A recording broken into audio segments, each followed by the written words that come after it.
All right. Well, thanks for coming. I hope you can hear. I have a bit of cold, and I don't want to spread my germ to a front row people. So I'm going to keep my mask as long as you can actually hear. So thanks for asking me to fill in last minute cancellation for the grant round. So I'm very excited to be here.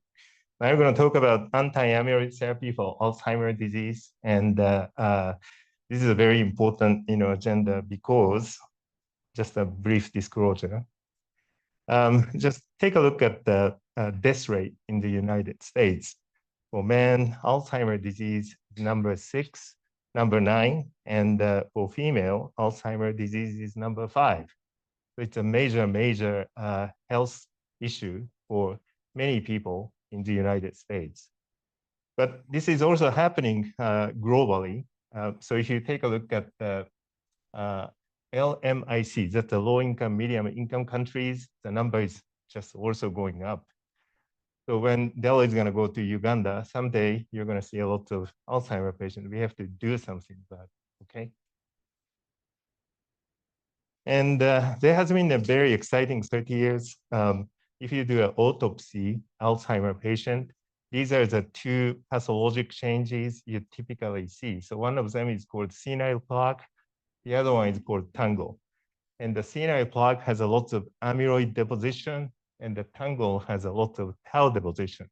I'm not going to talk about tau imaging today, but those two pathologic hallmarks also became a target for the drug development. And about 30 years ago, Hardy and Higgins, they actually wrote this seminal paper in the Science. It's called amyloid cascade hypothesis. Because autopsy, majority of the Alzheimer's patient has a senile plaque and amyloid deposition. They hypothesize maybe amyloid is causing Alzheimer's disease. So this is really the basis for amyloid cascade hypothesis. And responding to that, so molecular imaging, nuclear medicine, what they do is to develop radio tracer which stick to amyloid deposition, so that instead of waiting for the patient to die and get the autopsy, you can actually do this in living patient, which is going to be a closest to a diagnostic, accurate diagnosis of Alzheimer's patient. Initial tracer was carbon-11 Ph.D., which was actually developed by Pittsburgh, but they brought this compound to Europe and did the first human study, highly successful, and then quickly translated to 3 F18 radio tracers. The reason for the F18, this is a physics questions to a resident. Do you remember carbon-11 half-life? Short, less than 20 minutes. Very hard to sell it, right? So they converted carbon-11 to F18. What's the half-life? Thanks, you passed physics. All right. So we have a 3 radioisotope labeled with F18. So commercial cyclotron facility, they can actually deliver these to a medical center. So it's easy to do a PET imaging. And I'll just give you a quiz because this is a radiology presentation. If you take a look at this scan, do you know what this scan is? Any taker? All right, that's okay, because we started doing amyloid imaging more extensively in nuclear medicine now, but unless if you're in the nuclear medicine, it's very hard to, gauge this scan. This is actually a negative amyloid PET. And just want to let you know, amyloid PET negative scan has a lot of uptake, like mostly white matter uptake, which is a non-specific uptake because radio tracer is highly lipophilic and the white matter has a lot of lipid. So basically naturally create a non-specific background activity. But compared to this one, if you take a look at the positive, it's pretty obvious. So this is quite advanced Alzheimer's patient. I'll come back to this interpretation issue later, but positive amyloid mean that there is enough amyloid deposition in the brain, which kind of support diagnosis of Alzheimer's disease, but it's not very specific to Alzheimer's disease. I think that's one of those issues. So 2000 Pittsburgh group collaboration with Karolinska, they actually published first paper, Cabo-11 PIV in human subject. And then since then, there is a huge amount of publication using amyloid PET imaging. It's now molecular imaging or imaging, including MRI. Amyloid imaging is the most extensively used research resource for Alzheimer's disease and dementia research. But following this amyloid cascade theory, so 30 years ago, publication in the Science, 20 years ago, radio tracer has been developed. But in the last few years has been very exciting. So based on this amyloid cascade theory, many scientists thought about removing amyloid is going to cure Alzheimer's disease. People tried to develop amyloid, anti-amyloid drug, and this was the first FDA-approved drug called aducanumab, and this is only 3 years ago. And this approval, I don't know if you pay attention to national news, was hugely controversial, because clinical trial outcomes, they did the two largest study with the same number. One was marginally positive, one was totally negative, but the FDA decided to approve it. So entire panel member actually resigned from FDA after this approval, but that's okay. This is a new drug moving forward. But then lecanemab was just approved last year, and this is highly, more effective than aducanumab. And University of Utah, we're actually treating Alzheimer patients with anti-amyloid treatment. It's currently lecanemab. And this year, only a few months ago, donanemab was approved. And this is still not on the master drug list at the University of Utah, but also we are in the process of adding this drug to Alzheimer treatment. So we have those three drugs, and are they the same or they are not the same? So the foundation of drug, how this works, is that it's basically an antibody. So humanized antibody, and you're injecting this to a human so that it actually stuck to, like amyloid deposition in the human brain. So once antibody, antigen interaction starts, there is an immune system, kicks in and try to deconstruct amyloid deposition. That's exactly how it works. But those three different drugs, donanemab, lecanemab, and the aducanumab, they actually target different state of amyloid deposition. And the really matured amyloid deposition is really a beta seed or amyloid, clump plaque. It's at the top. So it's like a very rigid amyloid deposition. But before amyloid actually get to that in the human brain, there is a fibril, which is very small, is a monomer or dimer, and maybe polymer. So lecanemab actually works in the fibril, which is smaller molecule, meaning that before amyloid deposition gets so bad, lecanemab can basically start attacking some of those, almost like a precursor to amyloid deposition. And that may be the reason that lecanemab may be working really well compared to some of the other drugs. But as I said, there has been a controversy, like, is this drug really working? And this is a lecanemab results published in the New England Journal of Medicine last year, end of last year. And the PI is from Yale, but the senior investigator is from Tokyo University.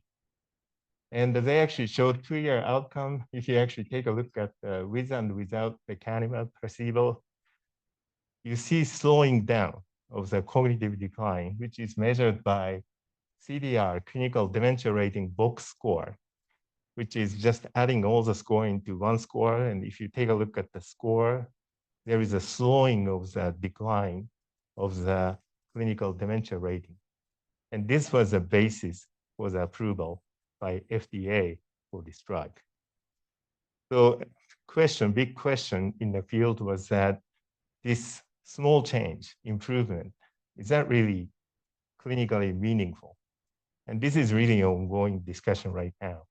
But clearly, this gave a hope for patients because there hasn't been any disease-modifying drug, and now we have it, and it seems to slow down Alzheimer progression a little bit.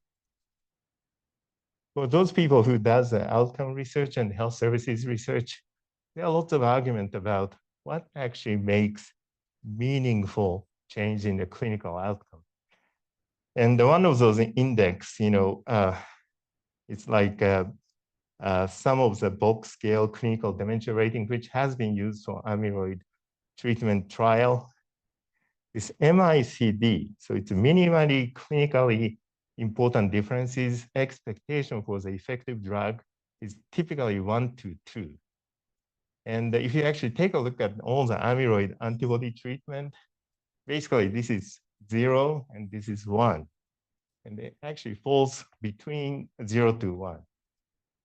But more scientifically defined clinical outcome, it's 1 to 2. So it's better than nothing, but the effect is relatively small. I mean, that's a fundamental challenge. Removing amyloid, is this gonna really actually help patients or just improving the scores instead of actual patient outcome? But how about the side effect? I'm gonna talk about this later, but so ARIA-E, edema and hemorrhage. If you actually take a look at the relative risk ratio, all of those antibody-based treatment, the risk is more than 5 relative risk compared to placebo group. So it looks like there is a promise, the first drug slowing down, but the meaningful clinical improvement, maybe it's marginal. Is there a significant side effect? Yes. This is really one of those challenges, how we're gonna implement anti-amyloid treatment in the clinical setting. But there are some collateral benefits of having a therapeutic drug approved, because then CMS had to approve amyloid PET imaging for coverage and reimbursement, right? Makes hospital administrator like Rita really happy, right? Sorry, that's an internal joke. But so this is really wonderful. And just to let you know, this is 2023. So 2013, I actually went to Baltimore CMS headquarters asking amyloid imaging coverage. And of course, they're really nice people, amazing people. And the meeting was so well, I thought it's gonna cover it, but they said no, absolutely not. So it took like 10 years to come from this picture to approval, but this is really the power of therapy. If there is a therapy, diagnostic method has to be approved and covered. So it's really wonderful. Okay, so amyloid treatment, small incremental help for the patient, but get amyloid PET reimbursed now. Very, very exciting. So how about the side effect? This really comes to neuro radiology practice. It's called amyloid-related imaging abnormalities. And this is really one of those major challenges in anti-amyloid treatment. So if you take a look at, I see several neuro people here. Instead of I interpret, maybe somebody can make a comment. So the first row is edema. And the second row, microhemorrhage, it's a dark spot on the SWI and the gradient echo. And the last one, this is a superficial siderosis, which we don't see on the nuclear medicine scan, but MRI is pretty. So there is a huge edema and hemorrhage. That actually happens quite often after start treating patient with an anti-amyloid drug. And this is mostly reversible. So if you actually take a look at the serial MRI scans, you see the white signal, elevated signal comes and goes. So as long as you carefully monitor those patients, typically edema comes, goes, sometimes comes back. Hemorrhage is not going to go away. Once there is a microhemorrhage, it stays, but maybe no new hemorrhage. So it's transient, reversible, but this is actually a major issue. And if you take a look at the incidence of ARIA, it's not negligible. So if you actually take a look at the lecanemab, the hemorrhage occurs almost 20% of the patient receiving. And the edema is 12%, but like donanemab, that's the latest, produced by Lilly, 30% of the patient get the hemorrhage. 36%, almost 40% get edema. So we wonder, is this really safe, or is this something we have to? This is what the neuroradiologist comes in and tell us if we can actually continue therapy or not. So what's the symptomatic area? Amyloid-related imaging abnormalities. So the mild symptoms, headache, confusion, visual change, dizziness, nausea, gait difficulty, all of those things like I have now, just with the flu. But the serious area, these are the major issue because seizure, encephalopathy, neurological deficit, all those things, this is something we need to avoid because it's going to create more issues than treating dementia itself. So this is a reason that for the amyloid therapy, these are the required imaging schedule. So before I actually start treating patient, we have to have an amyloid confirmation. And then before starting, we have to do MRI just to make sure that patient doesn't have a stroke already, a hemorrhage already. And every month or so, you have to repeat MRI just to make sure that patient is not developing or edema. At 30% of people actually develop some form of hemorrhage. So this treatment is not totally benign. And this is the reason that we have to be very careful. Neuroradiology expertise is really needed to triage some of those patients. But I think I'm a little resentful about drug company deciding how neuroradiologists has to practice, by how to monitor those side effects. And this is actually published in the FDA package insert for anti-amyloid treatment. So area E, edema, you have to measure the size. And the hemorrhage, you have to count the number of hemorrhage. And maybe I can ask neuroradiologists, do you like measuring and counting every day? Absolutely not. And I think this measuring and counting really demoralize or means radiology practice. We are here to diagnose, but we have to count and measure, right? So, but you have to do it, unfortunately, because it's in the FDA approved package.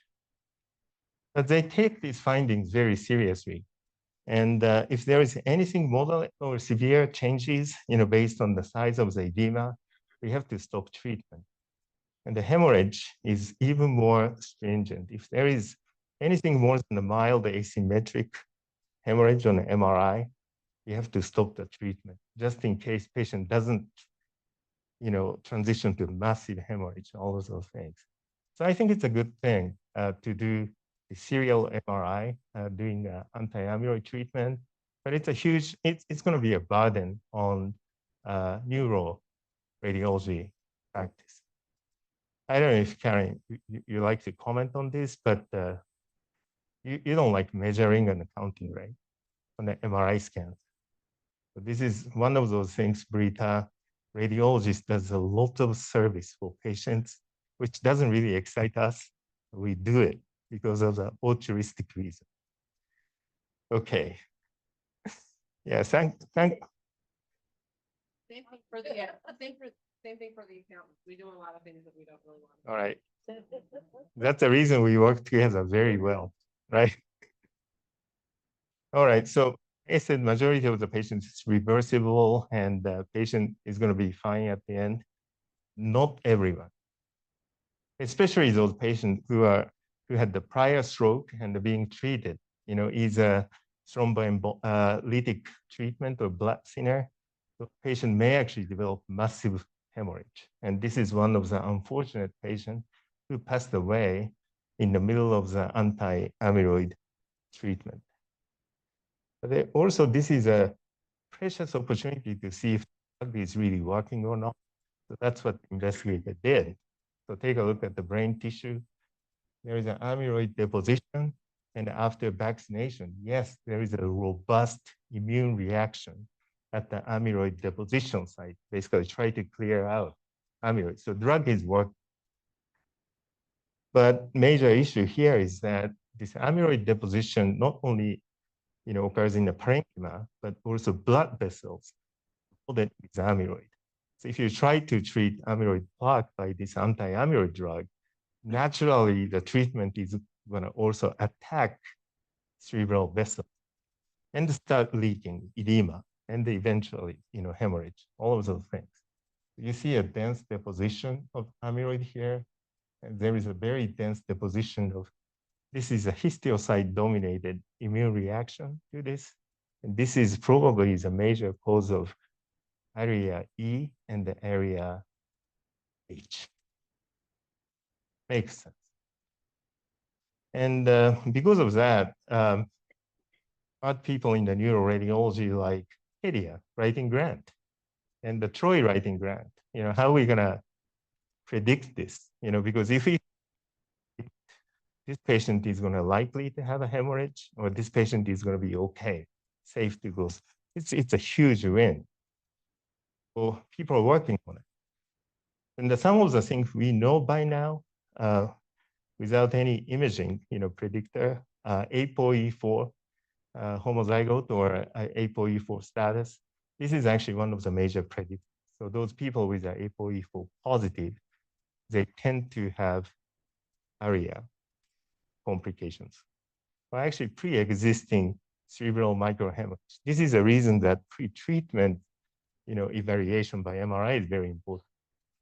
Before I actually start treating patient comes to a neuroradiology, you do MRI. If there is significant amount of microhemorrhage, we should clearly let the clinician know before actually they start treating, like, hey, may not be a really great idea to treat those patients. And the anti-thrombotic use, this is not the contraindication in the FDA package insert, but as a clinician, we have to be very, very careful about it. And also higher age. And some literature suggests higher dose. If you give more antibody, patients tend to have a complication, which doesn't surprise us. But so all of these are kind of a known risk factor but it's not very robust predictor. That's the reason there is a grant writing opportunity. Our department has a vascular imaging, expertise. So that's what the Hedia is working on. If we do a very dedicated vascular imaging, can we assess integrity of the vasculature before giving a drug? So maybe that is going to help patient triage which patient can get the safe drug. Am I summarizing a grant? Okay, all right, good. Okay. And Troy is looking at how about doing this imaging with 0.55 T deep resolve MRI instead of using expensive 3T scan. Any comment, Troy?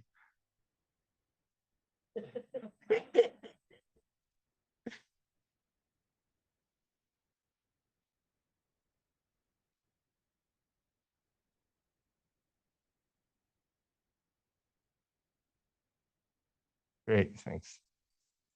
And that's a very nice segue to think of resources, scan interpretation, and cost of the treatment. So amazing, as I said, coverage decision was made last fall. And look at this national increase in the amyloid dispensing dose. It's like 10 times more than the last fall. So this is what the reimbursement and the coverage reimbursement can do for the medical practice. If it's paid, physicians feel comfortable actually prescribing those tests. So amyloid. And just looking at the University of Utah data, so this is 2003 fourth quarter, amyloid coverage was announced. And there is wow, amazing amount of amyloid PET request comes to a nuclear medicine clinic. But interestingly, FDG PET, which is not amyloid specific, but it's very useful for differential diagnosis, also actually tripled in the last 2 or 3 years. So this kind of amyloid treatment became a catalytic, effect, how we see patient, how we evaluate patient. I feel it's all positive move. except creating lots of issues. So this is just a PET backlog. And you see like in the middle of last year going up because cancer application is going up. Now Alzheimer application is going up. According to Blair and some other data, that if we order amyloid PET scan, we have to wait until next February, something like that. So 3 months, 4 months waiting. Or is that FDG? Maybe FDG. So amyloid could be even worse. So these are I mean, it sounds like I'm making it almost like a joke, but this is a major, major patient care challenge. So everything is short after COVID. PET-CT scanner capacity, we have a tech shortage. We have a nuclear medicine physician shortage, radiologist shortage. And this is also, there is a regional global inequity. If you take a look at the availability of the PET-CT scanner across the world, the United States is relatively good, but other countries, they don't have much access to a PET-CT scanner because it's relatively new technology. If you think about, we try to make a global health better through this treatment, we have to solve some of those inequity issue, which is really International Atomic Energy Agency is actually working on. But how about, is there anything we can do? So scanner manufacturers are thinking about how to increase efficiency. So MRI deep resolve is one of those things. So we can actually cut scanning time 50%. How about this FDG PET, amyloid PET? One way of thinking about is to develop total body PET-CT scanner, and there are already 3 companies producing this. We like to get this for Huntsman. Thanks. And the other thing is that total body is very expensive. Can you guess what it is? Like a United Imaging Scanner? You can just throw the number. Rita, 10 million.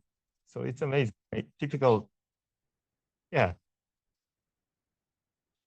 It's very expensive. But they can scan patient like 4 times faster. So maybe it kind of washes out. But the brain dedicated scanner is kind of interesting. So there are 2 FDA approved scanner here listed.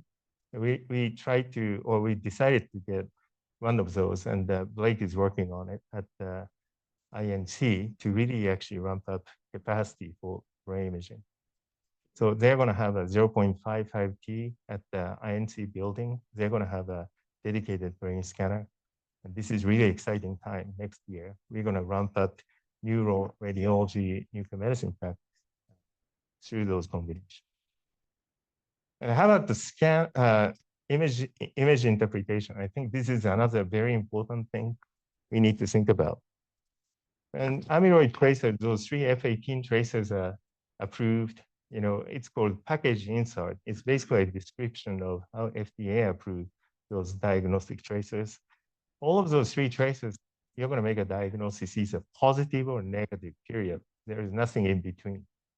So because they said that 20 years ago, we have to follow this rule. We have to say positive or negative. But in the last 20 years research, any imaging is not that easy, right? There is always intermediate. So positive, negative, and the positive. And there is this is joke, sorry, 50 shades of amyloid, like there is probably more than 50. And so if you go to nuclear medicine section and try to make positive or negative, you're going to miss all of those, middle, mild abnormality and other things. So smart people came up with, maybe we need to do quantification. So instead of trusting nuclear medicine physician reading, we are going to just generate numbers. We're going to use numbers to decide if the patient is positive or not, or guide those patients to treatment or clinical trial. But quantitative analysis also has a lot of issues. There are like 1, 2, 3, 4, 5 examples. They actually all produce different results. So which one we're going to trust? And the centiloid, which is called CL in the middle, that is gaining momentum, centiloid. And the G actually makes commercial software to do this in a clinical base. We may get it. because just for neurologists like to have those numbers. I just want to let you know, quantification is not the answer. And I'll just show you one example, like this one. So this is 5 shades of gray, right? Amyloid. And the left side is negative. Right side, you can call it positive, right? Pretty dense. But how about in between? So they did a clinical trial in Europe, and these visual reading negative and positive, these are consensus. So maybe you agree with that. Like CL20, that's essentially 20, was read negative by visual inspection. But CL20 is good enough for clinical trial because this is actually a positive. So this kind of try to give you some idea about interpreting amyloid PET scan. Wasn't as easy as FDA thought 20 years ago, was positive versus negative. So we have a lot of in between, and even those mild uptake, which is very hard to see by visual inspection, maybe those bases, quantitative analysis maybe help. And the other resources to treat this patient, there are many, and including infusion room and the cost of staffing. I know, without joking, I think Greek actually looked into that in detail. It's very expensive practice. So when the lecanemab was approved, many people worried about we're going to bankrupt Medicare. And the truth is, almost. So the $5 billion Medicare annual spending, the entire Medicare budget per year. Actually, I asked that question, and I don't know the answer. But it's about 800 billion, I think. Is that correct? 800 billion, about that. So about 0.5% of the Medicare budget is going to just go to amyloid treatment. That's unaffordable, right? This is not just a healthcare issue. Our country doesn't have money to support all the dementia care. So we have to be much more pragmatic. How are we going to actually implement this anti-amyloid treatment? The other thing, always, those drug pricing. And I'm going to avoid political statement, but drug pricing has been a major focus at the White House for the last how many years? 2 decades. Still, drug price is very high in the United States. Big question is who is benefiting from this high drug price? Any answer? Big pharma. All right. And I think there is not only big pharma, but the shareholders. So this is kind of an interesting graph that Eisai actually produced initial aducanumab, also lecanemab. If you actually take a look at the stock price, every announcement, there is a huge spike. So this very expensive drug is benefiting not only patients, but some of those huge financial interest is in behind, and we have to be very careful. We are here for patient care. We are not here for for-profit reason. And this is some complexity of medical imaging, pharmaceutical industry, all of those things. Oh, then somebody actually made a comment. These are the announcement day, but the stock price goes up high one day before. So how do they know? A day before, this is supposed to be a confidential information until announcement, right? But this is how United States works. There are lots of interesting backdoor conversation. So before actual announcement, yes or no, stock price already go up. All right, I'm going to go back to a little more medical discussion because I hope you got kind of sense amyloid imaging, amyloid treatment exciting, relatively small, but it's a hope for patient. There are lots of challenges, both resource-wise and finance-wise. But how about more medical challenges? So I showed this slide at the other places, but this is a history of radiology development, more specifically nuclear medicine. The X-ray was discovered 128 years ago. Is that correct or wrong? It's wrong. It's 129 years ago because I made this slide last year. And then uranium, 127 years ago. Proudly, this uranium discovery state of Utah contributed. I think I showed this slide, several times. Mary Curie came to Utah. We sent the uranium to Germany, to Paris. That uranium she used to discover polonium and radium. Amazing contribution to the state of Utah. But that was like 130 years ago. If you take a look at the history of dementia research and discovery, that's exactly the same 130 years ago. The first description of Pick's disease, which is a behavioral variant of from temporal lobe dementia, then Alzheimer's disease followed it, almost same 130 years. But one of the really exciting things happening in the dementia research is that after this 130 years of research, we are still discovering new disease, and sometimes new disease, but such a prevalent disease, pathologists couldn't find it before because they didn't have a marker. And that one of the diseases is called limbic predominant age-related TTP43 encephalopathy. And I think when I presented this to a resident, I let you repeat this name because it's a mouthful. It's very long. So it's abbreviated as a LATE, L-A-T-E. That's much easier to remember. And this is actually one of those recently recognized form of dementia. One thing, message to a neuroradiologist, whenever they see hippocampal atrophy on the MRI, we used to say Alzheimer's disease suspected or cannot be excluded. But if you see atrophy on the MRI these days, the first thing maybe you should say is maybe late is suspected instead of Alzheimer's disease. And I'll show you how. All right, so this is 83-year-old female, slow cognitive decline. Okay, neuroradiologist. Hey there, because you're smiling. Is this abnormal or normal? Abnormal. It's very skinny hippocampus. There is asymmetry, left side more than right. Is there microhemorrhage? No. White matter changes? Not too bad. Oh, that's right, it's flare. Okay, right. So that's my understanding from a nuclear medicine viewpoint. These are just the scans, okay?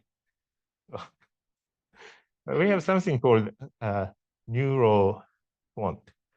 This is amazing development too, because in the clinical setting, you can actually send the scan and they actually do a volumetric analysis and send it back to the neuroradiologist. They can actually read quantitative number of the volume loss in the clinic and can reflect. So this patient, if you pay attention to here, it's a temporal pole and the hippocampus is red, is bad. So it's really atrophied. But interestingly, parietal lobe, temporal lobe, these are relatively preserved. It's a very hippocampal dominant atrophy pattern, which is a little different from a typical Alzheimer's disease, because Alzheimer's disease, you see more atrophy here than the hippocampus. So this is one of those signs to trigger, like this patient may be late. So the answer always comes from nuclear medicine. It's just superior technology. And did I say that? Okay. Okay, so this is your PET scan. Do you see some changes? Yes. It's pretty hard on the transaxial scan. All we can say is it doesn't look like Alzheimer's disease. But if you do a statistical mapping, there's a severe metabolic reduction in the medial temporal lobe. You can kind of hallucinate there is an anterior temporal lobe and the inferior frontal lobe.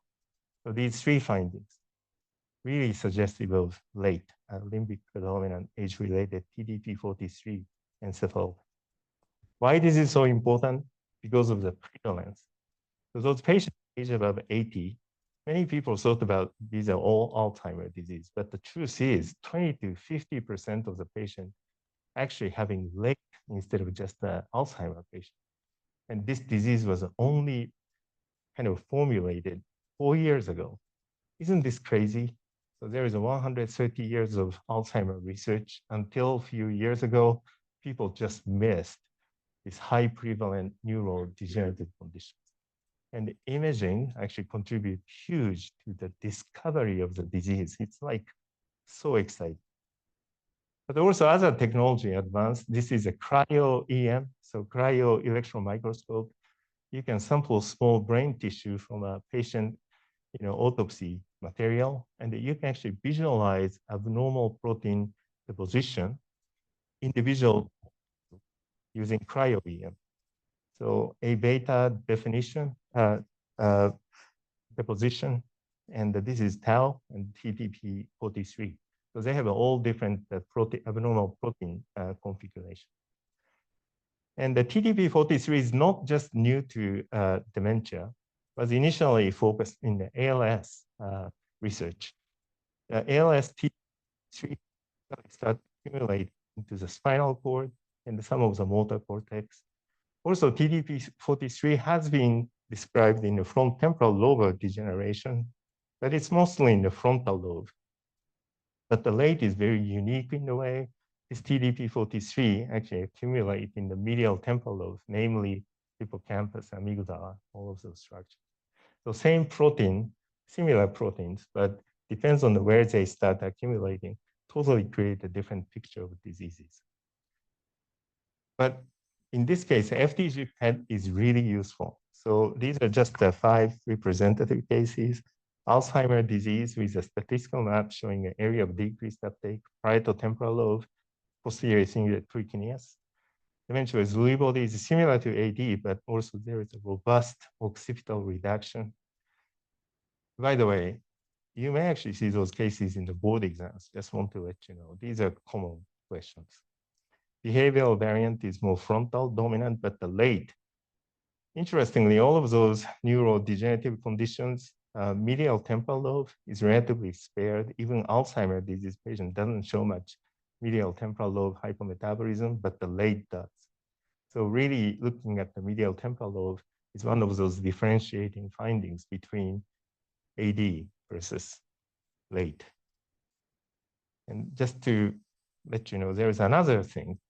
FUS is a fused in sarcoma protein. That's another abnormal protein. We have 3 cases at the University of Utah. We try to write this up, but so more discoveries to come. But late, at least the prevalence is very high. You're gonna see this in the clinic. And we actually looked at 1,200 cases of FDGs here at the University of Utah. And these are just the 4 representative cases of late. And all of those patients are referred from our cognitive disorder clinic. Kind of you're getting used to this triad feature, medial temporal lobe, inferior frontal lobe, and the anterior portion of the temporal lobe. So these are very standard late features. So we shouldn't get confused with Alzheimer's disease versus late, because both of them are very high prevalent disease. But to make these things a little more complex for pathologies. So we used to think about Alzheimer's disease versus frontotemporal lobe dementia versus some other form of dementia. But recent large cohort autopsy study actually shows pure Alzheimer's disease is a minority. And many of those Alzheimer's disease does have a full pathology, including late. So Alzheimer's disease and late can coexist in the same subject patient, especially when the age is higher, like 75 to 80 years old. And 2 different cohorts, Mayo and also Anthony, Alzheimer's disease neuroimaging initiative, almost the same ratio. So pure Alzheimer's disease seems to be minority, and many of the Alzheimer has also comorbidity. I'll show you one case. This is from here, University of Utah. Another MRI scan, and I'm not gonna call out anybody, but you see coronal images, and hippocampus is atrophied, right? But also there is generalized atrophy, no major stroke, all of those things. And okay, so is this patient ready for anti-amyloid treatment? So we need to get the amyloid PET imaging. Here we go. What do you think? Is this positive, negative, 50 shades? Positive. I hear positive. Yeah, this is positive. It's pretty dark. FDG. I'm not sure. Do you see Alzheimer changes? Not the typical board exam Alzheimer changes, right? We do statistical mapping. And so statistical mapping can pick up subtle changes. Yes, there are some Alzheimer changes like parietal lobe, precuneus posterior cingulate. But also this patient has medial temporal lobe, inferior frontal lobe, and the anterior temporal lobe. So this is a typical presentation of AD plus late. And we also looked at the retrospective data we collected through the International Atomic Energy Agency, 133 cases from 9 countries. And about 17% of the patient had the late signature. 11% actually had the late plus AD. So this co-pathology between AD and late is actually pretty common. But this is a major problem because you can do an amyloid PET imaging. Yeah, amyloid is going to be positive. Does that mean patient has just the Alzheimer disease ready for treatment? No, there could be a major late as a co-pathology, which you are not seeing on the amyloid PET imaging.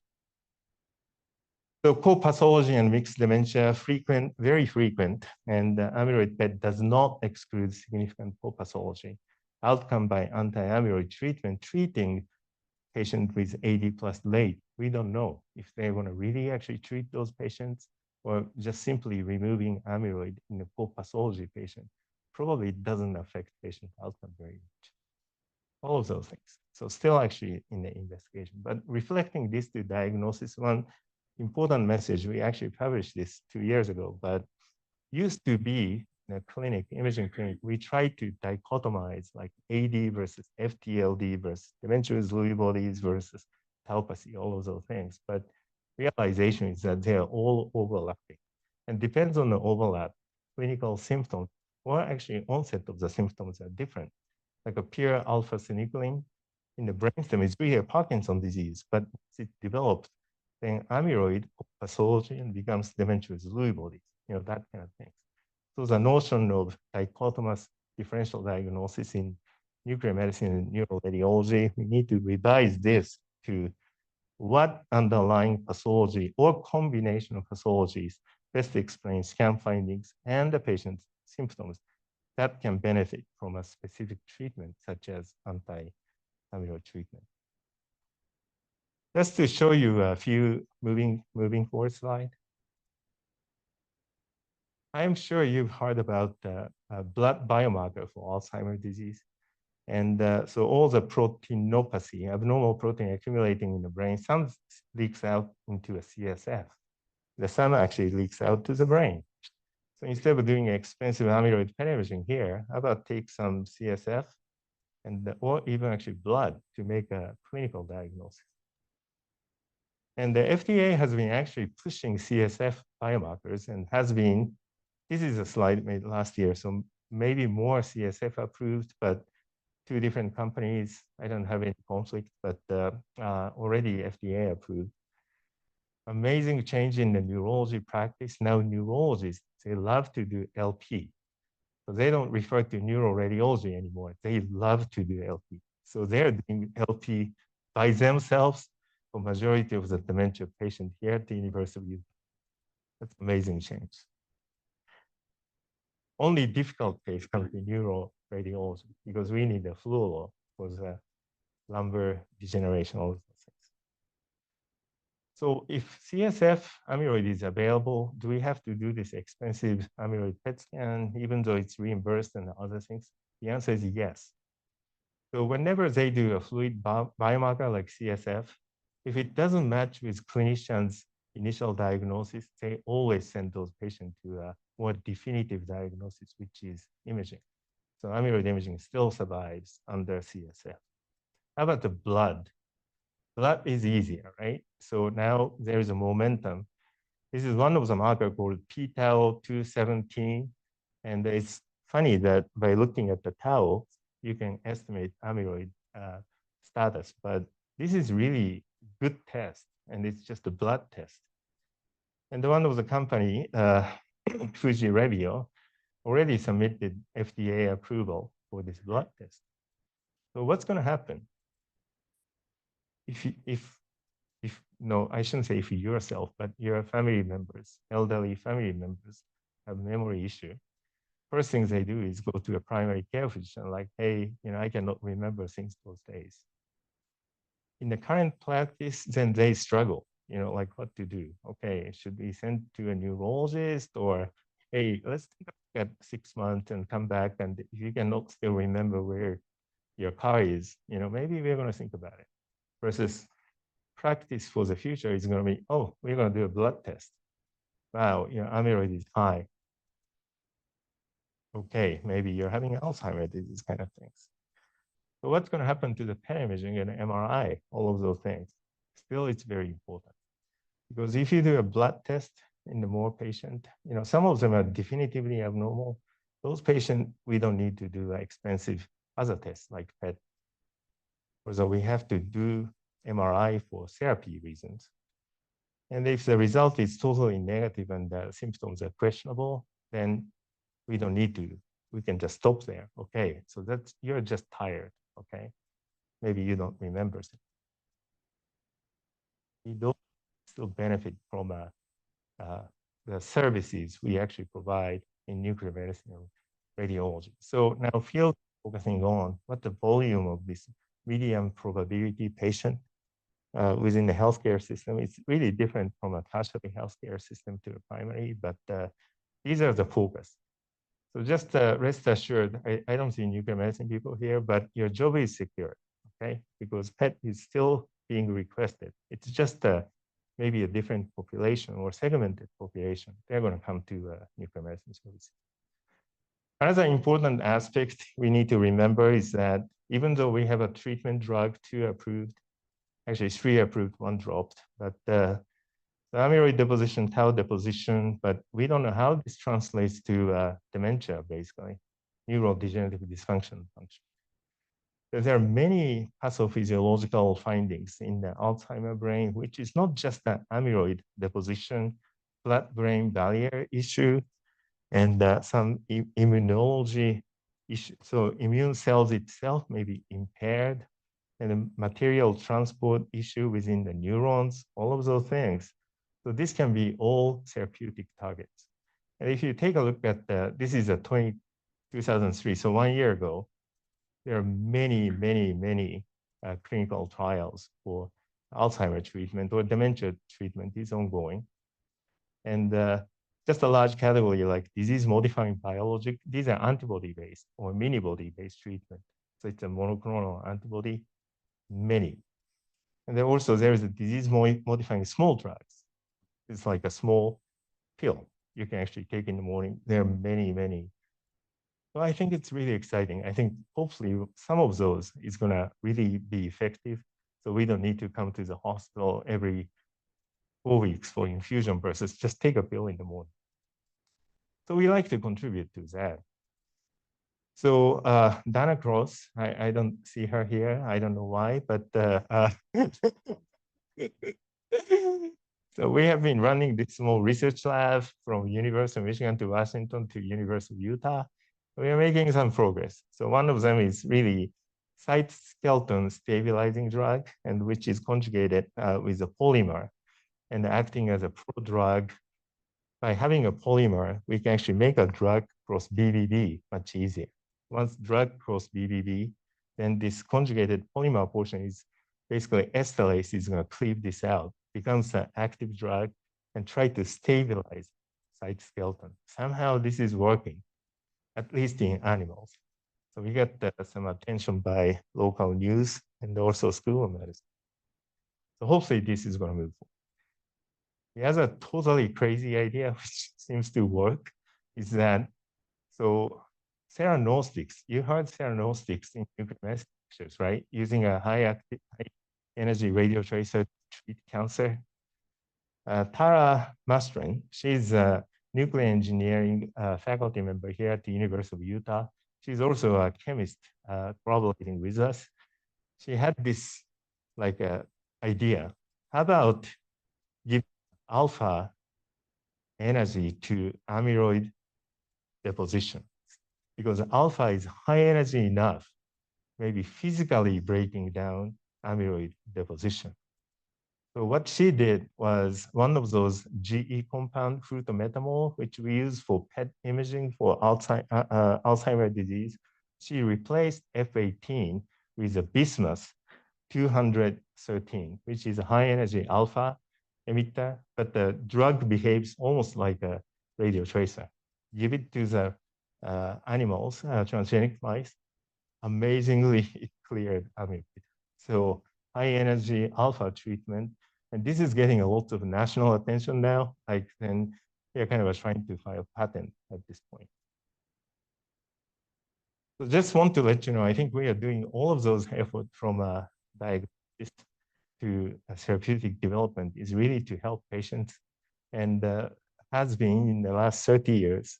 There is a cynicism for dementia patients. Hey, you know, once you get dementia, there's no treatment. We shouldn't do anything. We shouldn't use diagnostic imaging and other things. We really like to change that. And so this is a memory work for Alzheimer's Association, but we are working hard, really try to envision this world without dementia. So summary of today's talk, and thanks for staying here and listening. Anti-amyloid therapies, there are 2 drugs available in the United States, one available at the University of Utah, and amyloid PET development go along with amyloid treatment development. MRI and ARIA is a major, I should say, challenge and opportunity for neuroradiology. Resource and cost challenges, we have to all think about it. How are we going to do that? But medically, we are still discovering major neurodegenerative diseases. This actually really calls radiology research so important. And the fluid biomarker, no problem. They're going to still use imaging. And finally, new therapy development in radiology. So thank you so much.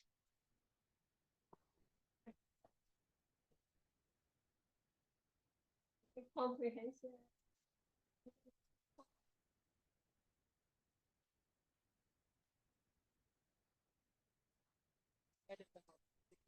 System.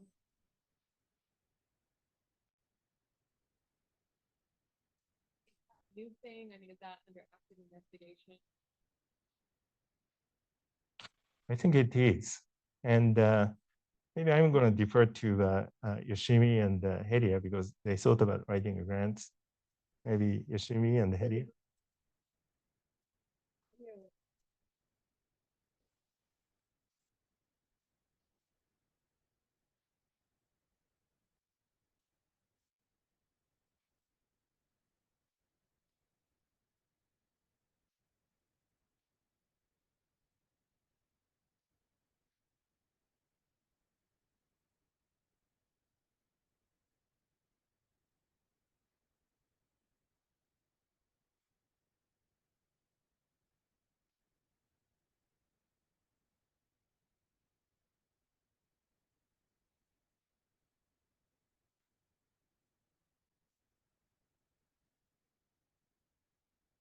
And Hedia, you try to write a grant.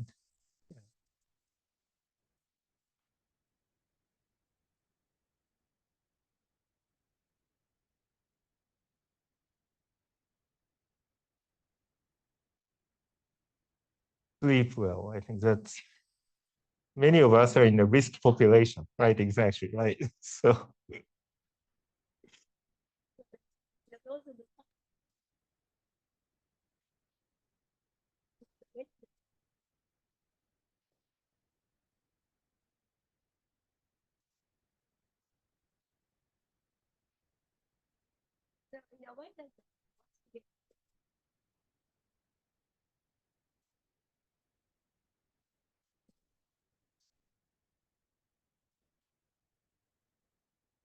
not yet.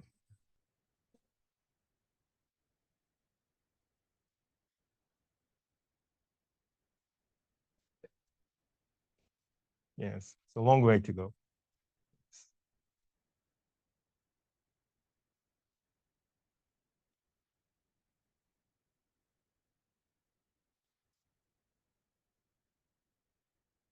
Yes, thanks. Right. Yes.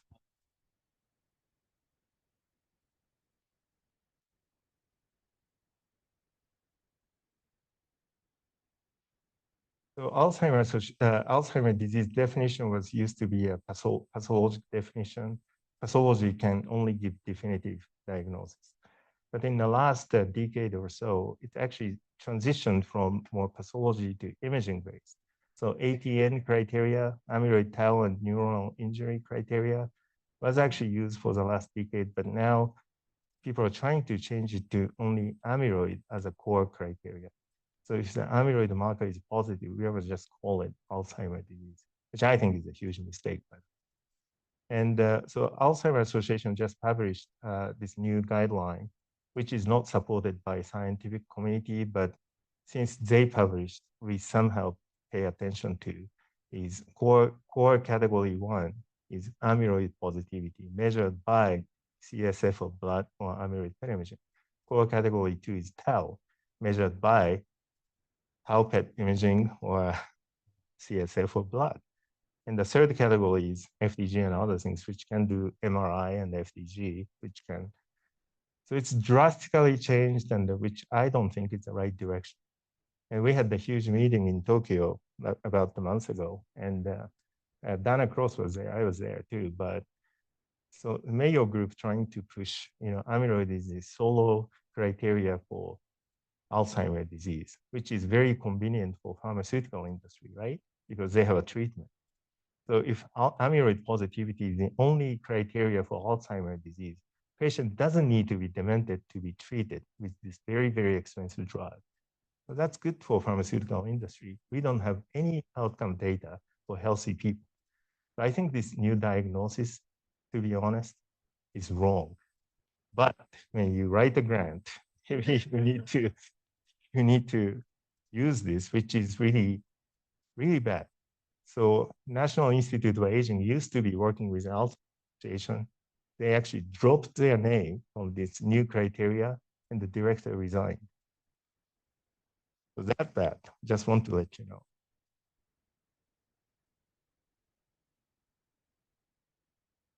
I'm not sure.